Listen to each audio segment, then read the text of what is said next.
আজ বানাবো মাছের ঝোল দুপুরে ভাতের সাথে খাওয়ার জন্য। তার জন্য আমি এখানে 2 পিস মতন কাতলা মাছের নিয়েছি। ঝিঙে, আলু, পটল আর বড়ি দিয়ে ঝোল করব। গরমের সবজি দিয়ে ঝোলটা বানাবো। কড়াইতে খানিকটা সর্ষের তেল দিয়ে তেলটা গরম হয়ে এলে ভালো করে এবার মাছগুলো আগে প্রথমে ভেজে তুলে রাখবো।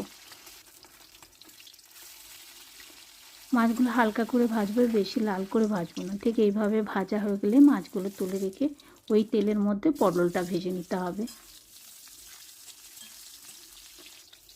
পটলটা ভালো করে ভেজে তুলে রেখে যে বড়িটা আমি ঝোলে ব্যবহার করব সেই বড়িটাও ভেজে তুলে রাখবো। এবার খানিকটা কালো জিরে, কাঁচা লঙ্কা ফোড়ন দিয়ে আলুটা একটু ভালো করে ভেজে নিতে হবে।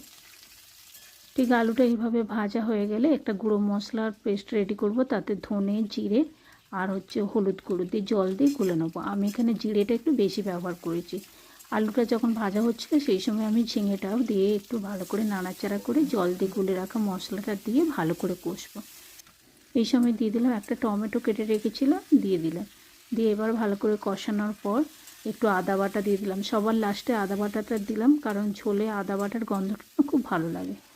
এবার পরিমাণ মতন জল দিয়ে দিও যাতে সবজি আর আলুগুলো ভালো করে সিদ্ধ হয়ে যায়। জলটা দেওয়ার পর ওয়েট করব ভালো করে সবজি আর আলুটা সিদ্ধ হয়ে আসা অবধি। খানিকটা দিয়ে দিলাম নুন স্বাদ মতন।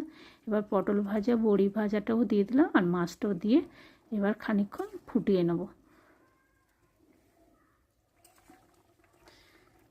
ঠিক এইভাবে ফুটে এলে এবার নামিয়ে গরম ভাতের সাথে খাইয়েছিলাম। ভালো খেতে হয়েছিল। এই হালকা ফুলকা মাঝে মাঝে পাতলা ঝোল হলে ভালোই হয়।